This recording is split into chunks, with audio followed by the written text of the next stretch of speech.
Welcome to All Business No Bull. Our special guest today is a man who has worn many hats, but he's best known as being the founder and owner, CEO of Tru Leaf Cigars in Norfolk, Virginia, the wonderfully talented Leroy Woodruff. How's it going, man? You doing all right? Very good down here in Virginia. Yeah, long time no see. I miss you. I miss the lounge. I miss the energy there. We miss you, Jimmy. Yeah, I can see my wall behind you. Before we really get into the questions, I have to ask you the most important questions. What is it you're smoking today? Today I'm smoking a Tru Leaf Connecticut cigar. This is my house stick. Notice it doesn't have a band on it. We got these after you left, and it's a great morning stick. It's my morning stick with the coffee. Oh my God, you said a Tru Leaf cigar? Are you branding your own cigars now? We're about to start the branding. We haven't actually put the bands on them yet because we're still in the beginning stages. But yes, we'll be branding our own cigar very, very soon.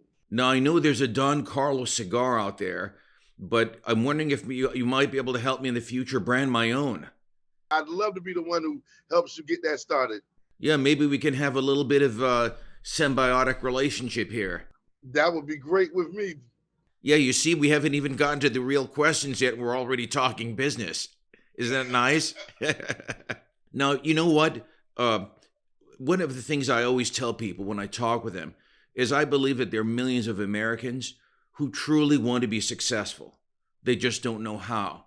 So what do? They turn to social media and other sources, and they follow people who oftentimes charge them exorbitant amounts of money, who don't really tell them how. And that's really the purpose of our discussion, is how. So tell me, you have a lovely cigar lounge there. Why did you do it? Well, in my area, in my town, there was a need for a different type of cigar lounge. I didn't want to be the mom and pop or the old time looks like a library type cigar lounge. So what we did is I came in, I brought some life to it. I wanted to bring out some youthfulness to the cigar industry, and I just wanted to be a little bit different from those other cigar lounges here in my area. Now, you could have chosen another business, I suppose, but I suppose that or at least for a long time, you've been an aficionado, someone who enjoys cigars. Yes, sir. I definitely enjoy my cigar, and what I like to bring to it, I like to bring a different aspect to a cigar. A lot of times you go into a cigar lounge, they have a huge humidor, and Yes. they're worried about the sale of the cigar. With my lounge, I like to worry about the smoking. I want you to sit back. I want you to enjoy. I want you to relax. I play soft music in here so that you can relax and enjoy your cigar. And that's the part of the culture that I like the most. So you definitely have passion in terms of what you're doing. Yes, sir. Definitely. I mean, you've got to have a passion for it. You've got to love it. I breathe it every day. You know, first thing when I wake up, I want to make sure my lounge has everything it needs to go on for the day. So that's definitely something you have to have. Now, you really do have a lovely cigar lounge there. I wish I were there with you right now. How did you choose the location? Well, the location I actually wanted was next door to this location. I was going to use an old bank building because it has that little drive-through awning. That way I could have an immediate outside area. Well, then I noticed that the building I wanted wasn't there. So I just found another building in the area that I wanted to be. I'm close to the Navy base here in Norfolk, Virginia. I'm also close to the Longshoreman Corner out here in Norfolk, Virginia as well. Those are two of my biggest supporters as far as purchasing and buying cigars and enjoying the lounge. Yes, I remember what the location used to be. It was a 7-Eleven. I get many people come in and say, you took a 7-Eleven and created this. And I have to tell them, yeah, I mean, it's all in your vision. Yeah. Now, one of the elements of how will involve the next question is that I'm sure it took you some time and some money to build it out the way you wanted to.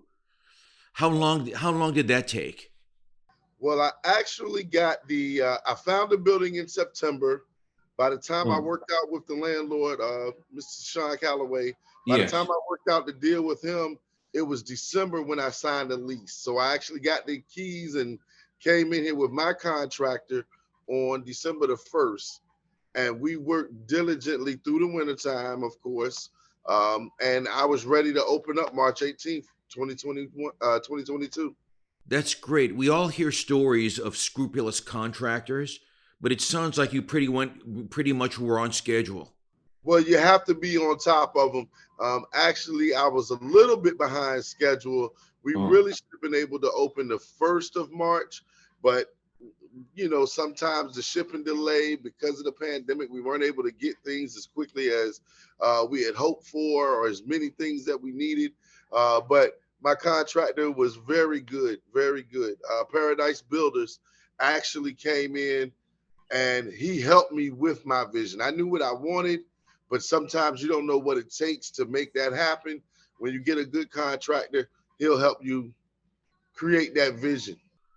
as you were just speaking, several light bulbs went on above my head. One of them you mentioned the pandemic. The other one you mentioned time schedules and with a contractor. Now, has COVID affected your business a lot? Not at this point. I came in 2022. COVID was actually 20 and 21. Yes. So by me coming in at the end, people were just starting to come back outside.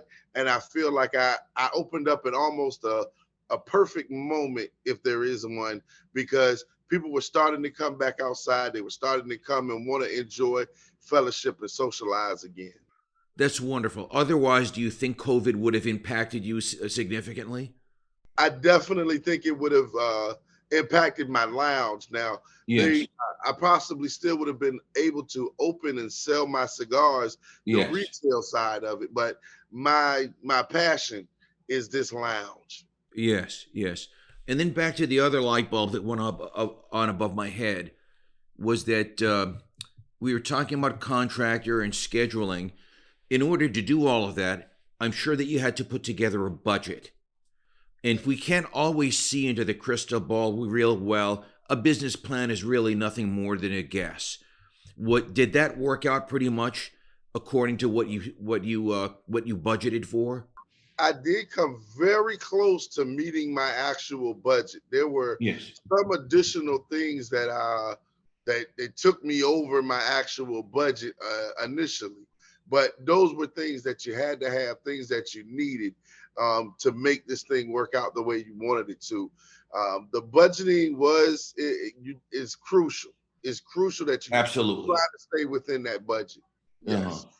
Now, how did you finance this all? Did you go to a bank? Did you look for investors, family, your own savings?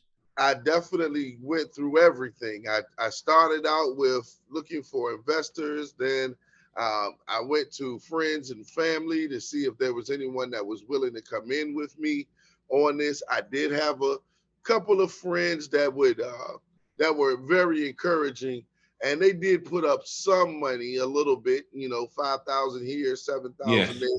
They did put up a little money to help me get this thing actually the ball rolling and get it started. So I do have a couple of silent investors.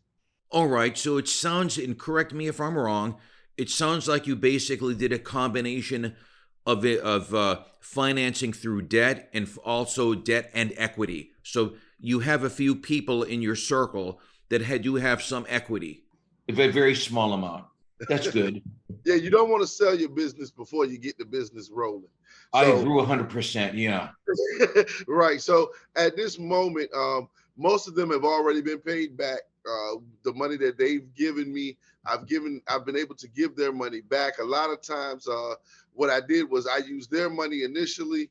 Then when I did go into debt a little bit, I did go into a little bit of debt using credit cards, as well as I even borrowed a few dollars from my 401k. Being that I'm going to use this place as my retirement, I looked at it and said, if I use a little bit of my retirement money to Yes. make money for myself when I'm older, I just thought it would still be a its own play. It thought it would work out. So it seems like it's working pretty well. You seem to be very business savvy. Did you study business in school? Were you entrepreneurial as a kid? I was more into marketing. I can market anything. I'm a great marketer. I have a idea for just about anything, and that's where it came up. I have had a small business before. I used to detail vehicles. For my job, I have always had a full time job. I created a word. Well, I didn't create the word. I was given a word by a young lady named LaWanda Carter as a corporatepreneur. And Okay. a corporatepreneur is a person that you work a full-time 40-hour job for another corporation, but Yes. in your other hours of the day, you are working for something that makes your own money, working for yourself. Now, I know you also work with Energy as a financial investigator. You Yes. own and operate the Cigar Lounge, and you're not just a an absentee owner either, because I've seen you there a lot. And I also know that you're a dad, which also means that you're probably also a husband. How do you juggle all that, for goodness sake? Well, you got to have some understanding people in your life. You definitely have to have persons that understand that the business is what it has to be initially. I'm going to get to those days where I'll be able to relax and be at home, and the money will be the lounge will be making money for me. But initially, starting out, you have to work. You're going to have to be here. You have to know how things are going, how things are working, and especially with the fine tuning. Once you get everything fine tuned, of course, it will run a lot smoother. But there's some hills to climb before you can actually get there. No, I'm not here to advocate religion, but it sounds as though that you may have dipped into a little bit of faith as well too. Oh, definitely. This is 100% a leap of faith. Uh, Yes. this is this was a leap of faith when I went to my friends and my family and I explained that this is what I was going to do, and then I'm telling my friends and family, well, I'm going to try to finance this myself Yes. without going to the bank to get a big loan and trying to get a big loan and borrow someone else's money. When I looked at it and I told them what I was going to do, I did have Yes. some very understanding family. Now, you obviously had a vision when you Yeah. started True Leaf. What you see in front of you now, does that pretty much match the vision? Yes, it definitely matches the vision. I mean, of course, I always want bigger. I always want better. Uh, Very soon, we're working on the outside patio. Yes. I'm working on building out a small kitchen in the building Oh, so that we'll be wow. able to Okay. serve food as well. Serving food, of course, smoking cigars. Sometimes you got to eat before you smoke that strong cigar, so to give you a little tummy ache. So you being able to serve food is going to be a blessing, and then once we get this outside area set up and going, that's just going to add to the number of people that I can bring into the space to enjoy a good time here, truly. Truly, the lounge is already very beautiful, but I'm already picturing your outdoor setup, maybe with some heat lamps as well too. Yes. It's going to really be beautiful. But and let me ask you this: is there room for, let's say, evenings where people can bring their own wine? I'm assuming you don't have a liquor license. No, not at this time. It's something that I'm working on. Of course, every city and state's regulations are different. Yeah. When I saw this particular idea that I used to create Tru Leaf, I actually saw this in the city of Baltimore. Yes. Um, I'm in Baltimore. We go to a cigar lounge. They had pay and bring your own bottle in. And I'll tell you, that was the one thing that attracted me because you did not have to go and spend 15, 18, $20 to get a glass of your favorite drink. Yeah. This is a gentleman's thing. So at this moment, I like that a lot about the situation that I was seeing in Maryland, and I was hoping I could bring something like that to Virginia. All right. So you're working on the liquor license, and I just use the word liquor because that's what it's known as. I don't really care too much for the term, but yeah, because it implies hard liquor, and that's Right. not what I'm trying to get across. But in the meantime, would guests be able to, with your permission, of course, bring maybe bring maybe a bottle of wine to have with a fine Tru Leaf cigar? We are working on a lot of pairings. Yes. We're working on pairings now with the different cigars and different wines. We're working on cigars and bourbon. So we are doing several tastings that so that we can pair these things up so that when a customer comes in and has a question, we can definitely match them up with their bottle of wine with our cigar, definitely. Tastings, that's a wonderful idea. I had that in mind to ask you, but you know what? I guess you snatched that from me, huh? Great minds think alike. So you have down the road, you're going to have the cigars with wine to include cognac, of course, because we know that certain cigars go very well with cognac. Definitely. You're going to have tastings as well too, and I'm assuming the tastings are going to be combination of cigar and wine tastings. Definitely. And you mentioned the kitchen, but I know that you have concessions now. Yes, we do have a small concession section. It's not big right now, just snacks, chips, a couple of chocolates. Believe it or not, chocolate and cigars is going to be one of my pairings as well. When you have wine, you have chocolate, and then you have a cigar with it, it just brings out all of the elements of your cigar. I remember when I was a kid going to school, I had to work part-time jobs. At one time, I remember working 3 part-time jobs, and one of them was in a movie theater. And in the movie theater, I remember very distinctly that most of the money was made on concessions, believe it or not. The tickets, the theater, the movie tickets, as a portion of the overall profit was not really that great. It was the concessions that sold the most. Now, in a cigar lounge, you find that most of your profit, gross or net, comes from cigar sales, from lounge fees, from concessions, or is it kind of like a salad of all of the above? Well, it's definitely a mixture. Yeah. The cigars themselves, of course, you got to have the person's brand. So you're always expanding brands of cigars, the names of the cigars. We actually call them faces. So we are constantly getting new faces in, trying different faces of cigars to see what our customers like. You want to have what they like. The same thing we do with the concessions, the Doritos, the Lays, the chips, whatever chips you want, I want to have them in here so that when you come here, you don't have to leave. Same thing with the drinks. Sprite, Coke, diet drinks. We're working on having those everything for everyone in here. But it's hard to please everyone. But Definitely. we do have something for everyone in this building, definitely. Cigars is oftentimes stereotyped as a man's activity. Do you primarily have a male demographic, or do you also have quite a number of females coming in as well too? Actually, we were one of the first cigar lounges in my area to have a ladies' night. We Yes. love to have the ladies in the lounge. One thing I've learned in business is where the ladies are, so shall the men follow. So, but it kind of goes twofold because we do have women that know there's going to be men at a cigar lounge. Yes. So we have women that come in for that. But we have actually seen an explosion of ladies that smoke cigars, and I love it. I cater to the ladies. Part of the color scheme with the walls and the murals in the bathroom is basically for the ladies. I mean, yes. I don't know a lot of men that take selfies, but there's some men that take selfies, of course.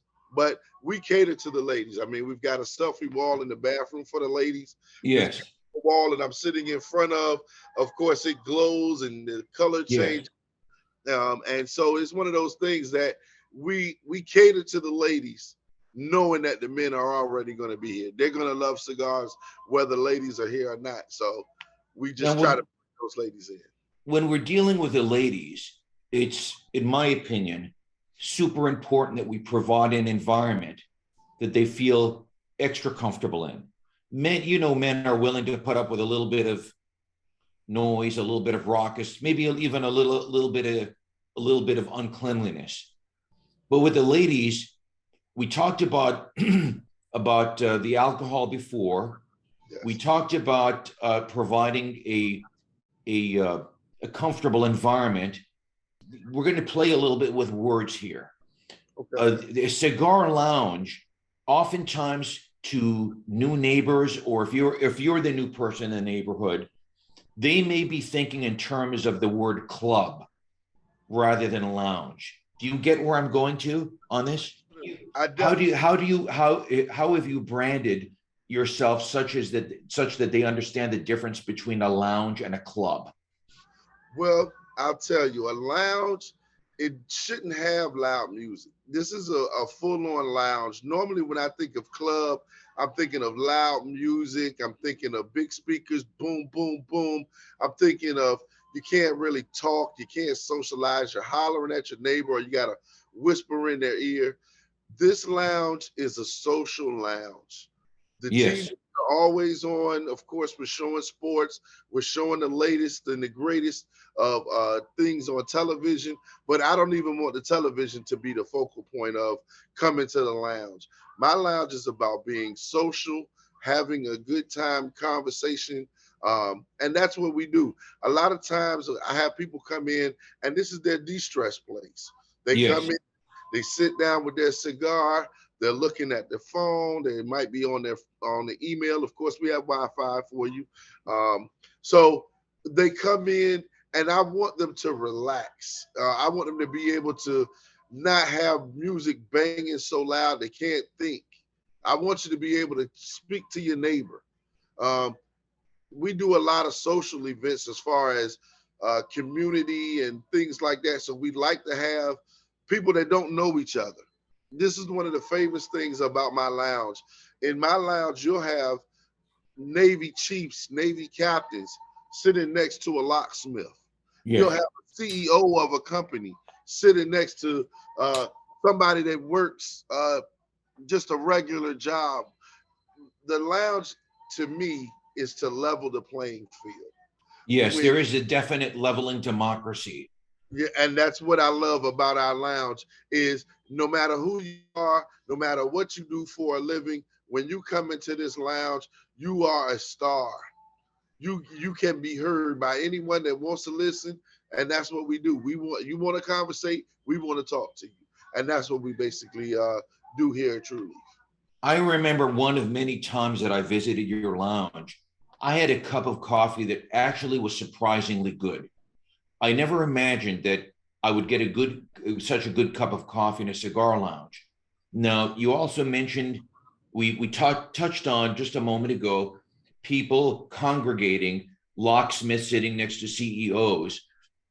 You and I'm sure you also like coffee. We often see in Starbucks, people meeting there to conduct business. Yes. And I think you see where I'm going with this. Is Tru Leaf a type of place that people would feel comfortable meeting to conduct business? I've had several people rent my lounge out for business purposes. Sometimes they'll say, listen, I'm bringing in 30 people and I'm doing a proposal. I've had business meetings in here where it's just 2 people. I think in all honesty, I think my highest business deal to go down in this building right now is about 200,000. I can't wait to have my first $1 million handshake here in this lounge. Yes. And that's what I'm looking forward to. I just can't wait. That's what we do here. Like I said, we're a meeting spot. I love the meeting spot. The coffee that you had was specially blended for this particular lounge. You can't get anywhere else. It's a company called Tasty Blends out of Norfolk, Virginia. We sip coffee. We have 3 or 4 different coffees, but the one that I chose as my house coffee is only blended for my lounge. Yes. When I had the cup of coffee, I actually met the vendor. Yes. I don't remember his name. As I get older, I sometimes forget where I park my car. No, it's a gentleman by the name of Chris Izard. Yes. He definitely creates the coffee. He loves it. I mean, when you meet someone that has a passion for doing something, I mean, he has a coffee called Sunny Disposition. In the Yes. morning time, it makes you have that good day. Mm. The lounge that we have for the coffee that we have here in this lounge is called Enigma. Yes. So that's the name of the house coffee here, truly. Now, when I met you, I could tell right off the bat from your energy, from your aura, from your ashe, that you were someone that people could easily work with, could easily like, could easily do business with. And of course, you set the tone for the entire lounge. Everyone there, every member of your team had that same feeling. Now, I hear a lot of people in business talk about customer service, Yeah. but I often don't see very good customer service unless I leave the country because I travel. Okay. Take me through the customer service experience from the time that someone comes to the door to purchase of a cigar and sitting down. So here in my lounge, when you first come in, of course, we're welcoming you. We welcome Yes. you to Tru Leaf, especially if we've never seen you before. But you used to come in all the time. We would call you by name. That's Yes. one of the things we do. We want to know who you are. We're asking your name because your name is important. So Yes. when you come in, we want to know who you are. We want to know your name. So we come in, we ask you your name, find out. Uh, we ask you, give you an opportunity to go in the humidor. We don't like to hound you in that humidor. I'm very focused on that. Don't hound them in the humidor, but give them a few minutes. Let them look around, see a couple of the faces, see the names that they know, see the cigars that they like, and then we might pop in and just ask them, "Are there any questions? Do you Yes. have any suggestions? Is there something that we can do for you to help making your purchase of the cigar better?" Now that's the beginning of our customer service right there. We want to help you pick the cigar that you like. We're very versatile cigars. The young ladies that do work for me, I do have a little crash course we give them on the Yes. cigars that we have in the humidor. So when they come in, they purchase their cigar. They can purchase up front. We have a retail section, and if they're gonna leave, we bag up their cigars, add a Bravita pack in there to keep them fresh, and we let them on their way. But then if they're gonna come in the lounge and stay, that's where we really get to do our customer service. That's where we really turn it on. If we need to cut your cigar for you, we'll do that. If we need to Yes. light your cigar, we can do that as well. We have definitely have an etiquette to lighten that cigar. I'll give you a quick demonstration. This cigar I've already been smoking, but it's Yes. basically work the same way. We would light your cigar. We give it a little shake. That's pushing air through the cigar, getting the oils and the tobacco Really? ready to burn. Yeah, that's I what that. didn't know that. Yeah, I've been smoking for years. I didn't know that.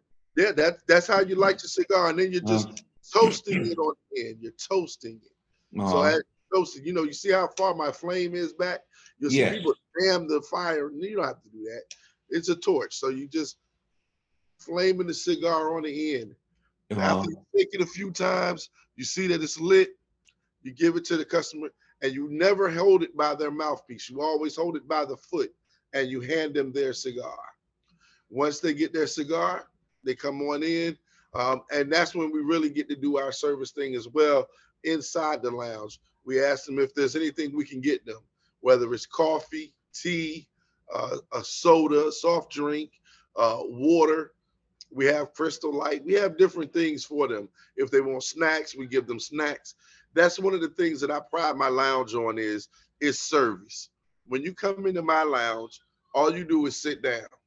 You don't have to get up for anything unless you need to use the restroom or you're about to leave. The hostesses that we have here, they bring everything to your table. you mentioned the word etiquette. What I thought of immediately was this: all fine things in life, whether it be going to the opera or a Japanese tea ceremony, have a certain etiquette. In the same way that a man's shoulder is attached to his arm, there's certain types of cigar etiquette that most people probably, at least first timers, aren't aware of, such as, for example, when you go into the humidor, you can smell the cigar, but you shouldn't touch it to your nose. It's very quick. It's very easy for a prospect to become upset if we tell him no. So if I'm hearing you correctly, you also incorporate that etiquette into training your team as well. We definitely do. There's a way to do anything. I mean, no matter what it is, good, bad, and indifferent, there's a way to handle a situation. We like to, instead of saying no, we give them another opportunity. And that's the word we like to use around here is, let me give you an opportunity to try this. Let me give you an opportunity to have this. And that's the way we do. We try not to say no too many times, because I understand no is a very final word when there's other options, opportunities, and things that we can use to get to the same impasse if we can. You know, I'm a combat veteran. And before I went to Afghanistan and Iraq, I would take a combat skills course in different locations. And one of the things that we trained on was room clearing. It sounds very different from topic of cigars and Cigar Lounge, but hear me out. And so I've noticed that in business, probably the quickest way to clear a room is to tell people that you sell insurance, right? Or that you belong to a multi-level marketing company. And I believe that people who do that, not necessarily selling insurance or multi-level marketing, I think that they don't truly understand the nature of their business, what it is that they're selling. In the case, let's say, for example, you and I want to get a loan for our home. The agent that we're dealing with is not really giving you a loan. He should basically be selling you a dream of your family living in a lovely home. So would I be right? Because everything that you're saying tells me that what you're providing at Tru Leaf is not merely purchasing cigars, smoking cigars, but an experience. Correct. I love the experience. When you go to my website, or when you go to my Yelp reviews, when you go to my Google reviews for my lounge, they talk about the experience that they had here. People don't remember things that you've done one time, but they're always going to remember the experience. They remember how was the service. They remember, just like you said, Angie coming in and speaking to them and making sure everything is good for them. We clear those ashtrays. They remember the experience of being in the lounge. And that's one of the things that I think is going to make my business grow and stay successful, is the fact that we don't just sell cigars, we also sell the experience of smoking the cigar. Your impression is obviously on your business through your personality and how things are displayed, the experience, as you said. And I think this is something that can be replicated very easily.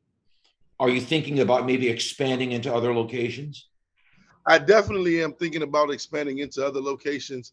I'm looking to do a lot more with the actual business. I want to take it to the next level, of course, maybe even franchising, or possibly going on to franchising. Like you said, I can be in multiple cities. I think that would be an amazing feat for us. I think you could do very well, honestly, from my experience, because I used to own franchises. And I think you could do very well franchising this, which I guess leads me to my next question before we wrap up. Yes. If let's say investors, individuals who are interested in franchising, attorneys who specialize in franchising, clients, potential clients, want to get in touch with you, what would be the best way for them to reach you? Well, you can always reach me here at the business, 757-937-6354 is the number to the lounge. If I'm not here at the moment, leave a message with one of my ladies, or Victor Gonzalez, my cigar guy. I remember Victor. Yes, you leave a message with him, and he can definitely help you get to me. And then once you get to me, we can definitely have that conversation. And do you have a messaging service or chat or anything like that on your website? There is. I don't actually have chat as of now. I do have a messaging session where you can leave a message, or you can write a message, and I can respond to you directly. I run my own website.